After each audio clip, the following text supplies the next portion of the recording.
Hello and welcome to Your County. I'm your host, Lynne Turner Fitzgerald, and my guest today is Ginger Aldrich. She is Yellowstone County Elections Administrator. I'd like to thank you for being here. Welcome. And you're kind of new to the job, right? Yeah, I took over about a year ago, and thank you for having me on. Sure. Appreciate the opportunity. Yeah. Elections are a big topic these days. They absolutely are, yeah. Even though, it's an election year, but even without that, I think they would be a big topic. Yeah. But I want to get into a little bit of your background that landed you in the Yellowstone County Election Administrator's job. Sure, for sure. So for 10 years, I worked as a legislative attorney for the Montana State Legislature in Helena. And of my areas, my specialty areas in which I assisted the legislature, one of them was election law. So I wanted to come back to Billings because I'm a Billings girl. It's my hometown, and this job opened up, and I thought, what a great opportunity for me. So yeah, and what a great background to take over the position. Yeah. How's it been? Is there a little bit of a learning curve? Absolutely. Is there? Writing the laws is different than administering the laws. And so there certainly has been a big learning curve in the past year, but certainly getting up to speed. And we were talking before that the other election administrators are an incredible community in Montana, and they assist each other, in terms of learning and helping each other out. So I have leaned on them, and they have been really incredible. Yeah, all right, very good. So you have kind of a team as a backup to go to. Well, one thing that people talk a lot about, Ginger, is the integrity of your vote. Yeah. How do you know your vote is going to be seen and counted? Yeah. Well, there's a number of ways, and we can talk about a lot of the different security procedures that we have. Okay. But one of the best ways for somebody to ensure that their their ballot has been received, that their vote is being counted, is first, if you're an absentee voter, we have about 7 out of 8 people here in Yellowstone County who are absentee voters. Mm-hmm. When you get your ballot, if you get your ballot in the mail, follow the instructions on the back. Make sure that you sign your ballot. That's one of our security procedures. We check your signature when we receive it in the office against signatures that we've received from you in the past, and we make sure you're the person who's signing your ballot. We check every single ballot that comes in. So follow those procedures, make sure you get your ballot back in time. And then we have a voter portal. You can see here on the screen, it says My Voter Page.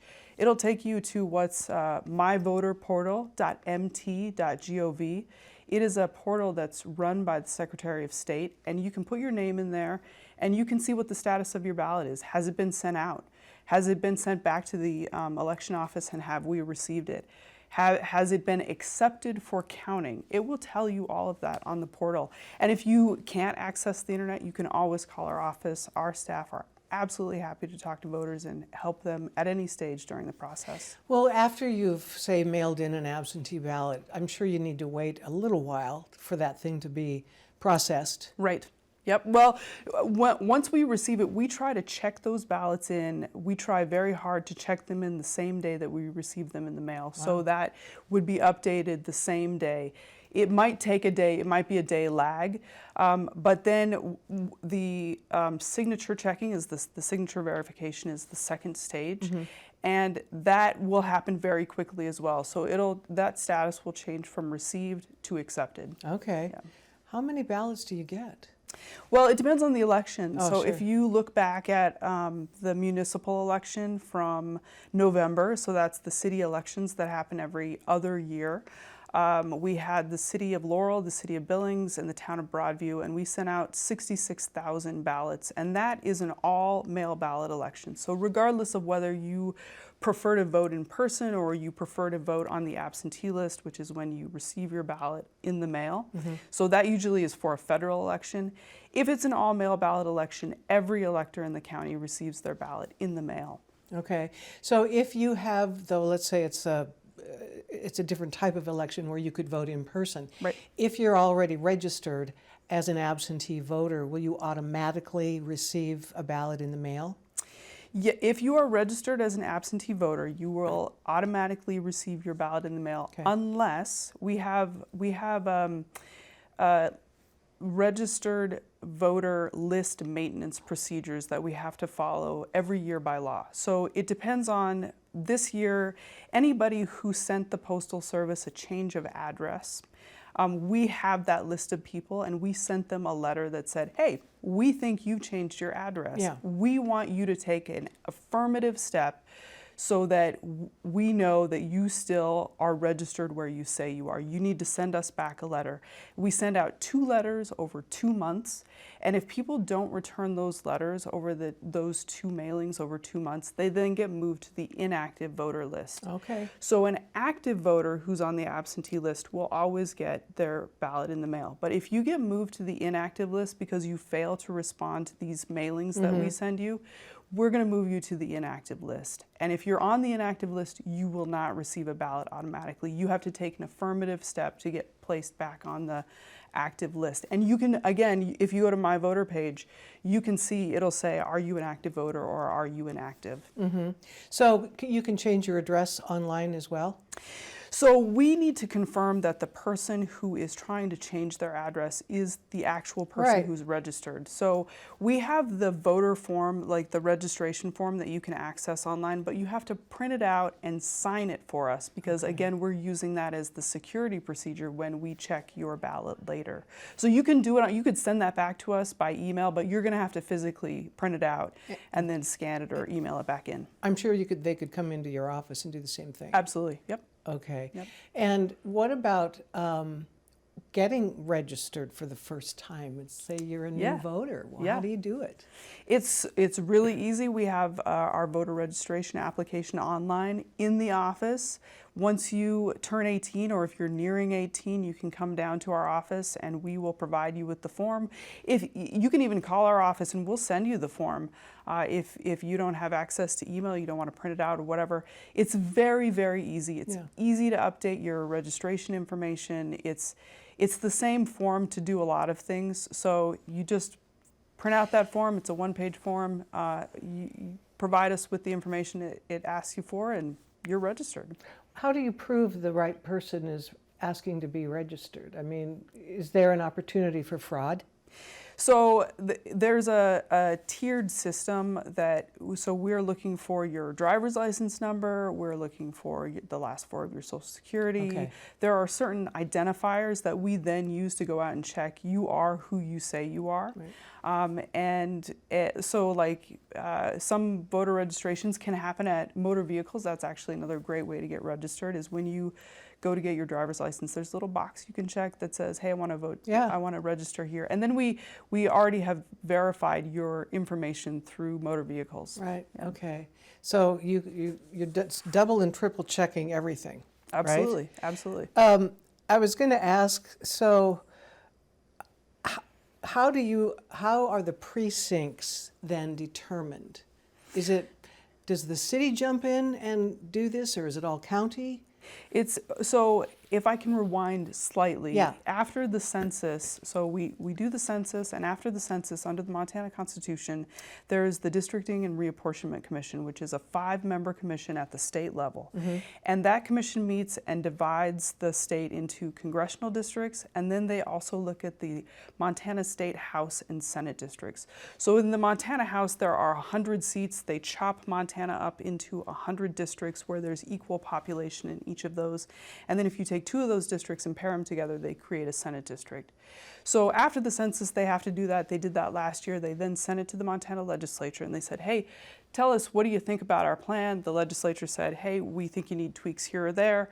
The commission then adopted their final plan. Once that final plan came into law last year, the counties have to scramble because they are required to then redraw their precincts based on the new House and Senate districts. So within each House district is approximately, here in Yellowstone County, we have at least 3 precincts within each House and Senate district. Okay. So the county commissioners are the ones who are redrawing the precincts, but they're also looking for, we want an approximately equal size, an equal amount of people in each precinct, and they have to nest them within those House districts. But The outer boundaries are kind of out of their control because that's set at the state level. But that's one of the reasons we just sent out a mailing to all voters in Yellowstone County with their new confirmation cards, because it has their new House and Senate districts, as well as if their polling place has changed, if they're a polling place voter, that card tells them here's the place that you need to go to during the federal election. And does this happen every 10 years? Is that the census? Yes, okay. correct. All right. Yep. Let's say I want to vote in person. What is our next election anyway? So the next in-person election, some elections are set by the local government officials, but the next, so we have a school and special district election. I expect those to be all mail ballot elections because they're generally fiscally, it costs less to do an all mail ballot election. But the next polling place election that we absolutely will be in June. That will be the federal, county, and state primary, and then we'll have the November election. Okay. So if you're a polling place voter, you're an in-person voter, June's going to be the next time that you would report to your polling place. How do you find out where to go? So you can look on your card that we sent you. If you didn't get your card, or if you have questions, you can again go to the My Voter page. Once the election is the active election, it will tell you where your polling place is. It's not going to be the active election for a little while because we have these intermediate elections for a while. So the best thing, if you didn't get your card or you're not sure, call our office. We will be happy to tell you where your polling place is. I was curious about, you mentioned the school election. Yeah. Is that, does the school district pay for that? Yes, each school district is responsible for its own school elections, and in some counties, they run their own elections. Here in Yellowstone County, for the most part, schools will ask me to assist them to run their election, and then they reimburse our office for doing that because they are responsible for the costs of the election. Yeah, I would imagine that'd be kind of a burden for a school district to run their own. It's a lot of, as you know, the layers of security that we continue to put on elections, the additional requirements that we continue to request that our elections have. It is difficult for school districts, so we certainly want to help them out. Let's talk about the electronics for a minute, the voting machines. Yeah. There's been questions brought up about voting machines and how accurate they are. Yep. What about Yellowstone County? Here in Yellowstone County, we have a central counting tabulators, and currently we have 3. We're about to get a 4th one.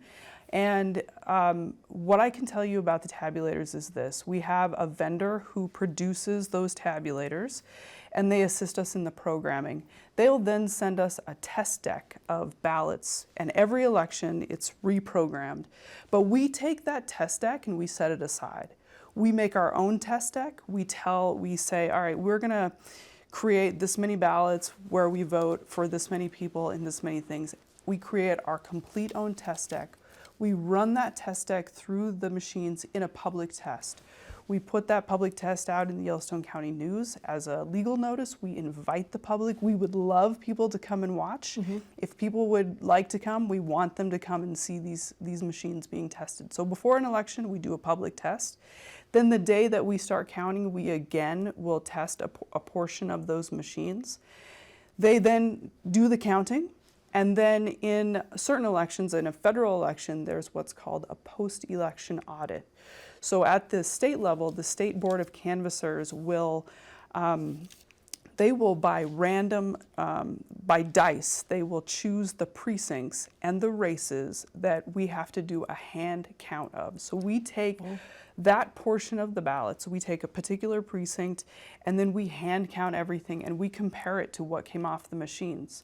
And if it's over a certain amount, we have to take the machines out of service. We have to get them serviced. We would then report that to the Board of Canvassers. And I can tell you in my time, and I was also here during the last federal election observing, we haven't had any problems with our tabulators. They're very good. But Montana law also provides, in really close races that we can have recounts. And in recounts, you do have people's eyes looking at every single ballot. So are recounts always done by hand? Recounts are done by hand. That's correct. Yes. Okay. And if a candidate requests a recount, is there a margin of where it has to fall, or can anybody get one? No, in statute, in law, it's a very small percentage. If it's within, I want to say if it's within 1/4%. I don't want to say the wrong percentage, but it's something like that. Then Yeah. it goes to an automatic recount. If the candidate requests it, the candidate has to take a proactive step to get a recount. But there can be also court-ordered recounts if the Board of Canvassers sees that there's a problem. If they've seen a bunch of problems and they want a recount, they can Okay. request a recount. So there are procedures in Montana law. If anything seems amiss, we have ways to ensure that the vote totals we're giving the public are correct. Are correct, okay. What's a poll watcher? A poll watcher is someone usually who is designated by a party who verifies that what election judges and what the election staff are doing, that they're observing what's going on. So they can show up at a polling place, sign in, and they can see what's going on. I mean, we want to be transparent. We want to show the public that what we're doing follows the law and that we are accurate and that our elections are secure, and we don't mind people coming and watching. So in general, if they are designated by a party, they're called a poll watcher. They can also be just an observer. You as a citizen of Yellowstone County can come in and say, hey, Ginger, I'd like to see the tabulators work. I'd say, great, sign in. And then if we have sufficient space, we'll probably rotate out people depending on how many people we want to watch. But we're absolutely going to let you watch the procedures in the tabulation room, at the polling places. We want to give people those opportunities to instill their confidence in the process. Well, I'm sorry here to play devil's advocate here, but couldn't a poll watcher cry wolf? I mean, there's all kinds of people out there, but for the most part, we've seen people in Yellowstone County are very respectful. There's designated spaces for them to sit and observe. Mm-hmm. There's designated procedures for them to follow, and we have generally had great success with the party representatives as well as observers. So we haven't really seen those kinds of problems here. Do you think we'll ever get to the point where the voting process is videotaped across the board? Yeah, I think that in our modern age, everything continues. We continue to have more recording of everything. So I think it's But likely. that could really maybe intimidate voters, I would think. Well, let me back up. I mean, there is a constitutional provision in Montana that protects the privacy of the voter. So we are not going to be allowing videotaping of people actually voting. Okay. There is privacy with you and your ballot, and we are going to protect the privacy of the voter. We want to make sure it's a safe space for people to, in their own time and area, to make their decisions on their ballot. And you said the percentage of mail-in ballots here is what again? In the Yellowstone County? last federal election, we saw 7 out of 8 voters were absentee voters. Wow, okay. But we still have polling places, and you still need judges. Yep, so absolutely. how does somebody become a judge, Yeah. an election judge? So if you go to our website, over there on the left-hand side, there is a little button that says Election Judges. They can go there, and we've got an online application for people. It's pretty straightforward, pretty simple. And we train judges every 2 years. So right now, we're asking for people in the community who are interested in serving as election judges. And they sign up now, and then we are going to do training over the next several months for the federal election cycle and the whole 2-year cycle. So they'll be eligible to be election judges for us for any election that comes up in the next 2 years. 2 years, okay. And then if you were to apply after our trainings, we would hold those applications and then contact you at our next training, which may be at the next 2-year cycle. But I think that we'll likely do some trainings later this year as well. So what is the obligation for a person who becomes an election judge? If you are going to be working at a polling place site, the polling places open at 7 a.m. and close at 8 p.m. And they are helping set up. They're there all day, and then they help break down, make sure that The reconciliation of the ballots is done in the evening. So it can be a long day. But we have polling place election judges. We have election judges who serve in a variety of other capacities as well. So we have the tabulation board, the people who run the tabulators. We have people who are processing those absentee ballots. Your absentee ballot comes back to us and it doesn't just magically make its way up to the tabulator. All of those pieces of paper have to be reviewed. Like I said, the signature verification, those are our election judges are doing the signature verification. The affirmation envelopes have to be separated from the security envelopes. We have to make sure that we have every single ballot out. Right. We have to account for all of those things. We have the post-election audit. Judges serve as post-election audit on that board. So we have a variety of ways in which people can assist us. We're going to have transport teams of 2 judges each to be able to take materials to polling places and back to our central count location. So we have a variety of ways in which people can assist us, but the core basic training is that 2-year training, and then we do additional training for other jobs. Well, how long does the training take? The training is a 2-hour training. Oh, Yeah. that's not bad. No, And then they receive a stipend of some kind, right? Yes, they are. We do pay our election judges, and so we don't ask for volunteers, but certainly I think people aren't there to get rich, but they're there to serve their community. Right, right. How many do you need? Well, right now we're looking at, for the federal election, I think we will need in the ballpark of over 300. Wow. Yeah. Wow. Does everybody train all at the same time? We are doing classes of 25s, so we're going to have staggered classes throughout February and March that will allow people to sign up for as they'll sign up for a class that in a time slot that meets their needs. Yeah, okay. You know, it just occurred to me, now I think I know why there are 2 envelopes when you mail in your ballot, because the one that you sign is the one that gets handled by your office to verify that it's actually me sending in my ballot. You toss that, but the other real ballot remains unopened until the election day. So you're right in the first part. We've got the 2 envelopes. The first has your signature on it, and it identifies you, and that's your ballot. And so that's how we ensure, hey, this person, I got their ballot back. Inside is the secrecy envelope, and those 2 are separated so that once the ballot comes out of the secrecy envelope, those are completely apart, and nobody can say, hey, Lynn, I saw how you voted, because they've been separated way earlier in the process. We, as a large county, can start opening those secrecy envelopes the Thursday before the Tuesday that's the election day. Okay. And what we do is we open them up and then we start to lay everything flat so we can flatten things for the tabulator, because of course the absentee ballots are folded up. Yeah. And there's an interesting thing you'll see on your envelope the next time you get it. There's a little hole in both of those envelopes. Yeah. And that hole is a way for us to visually check to make sure that what the contents are not in there anymore. And they have a spindle that they put each of those on to make sure they have taken the ballot and the envelope and the secrecy envelope out of every single envelope. So they use those little holes to make sure they haven't forgotten any. I had no idea. Yeah. Somebody was thinking, right? Yeah. Okay. All right. What about a voter who dies? What happens? How do you find that out?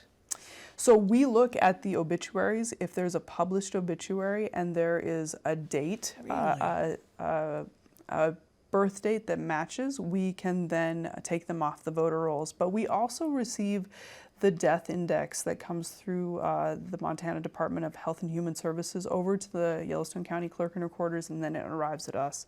So we then update all of our voter rolls by taking those individuals off.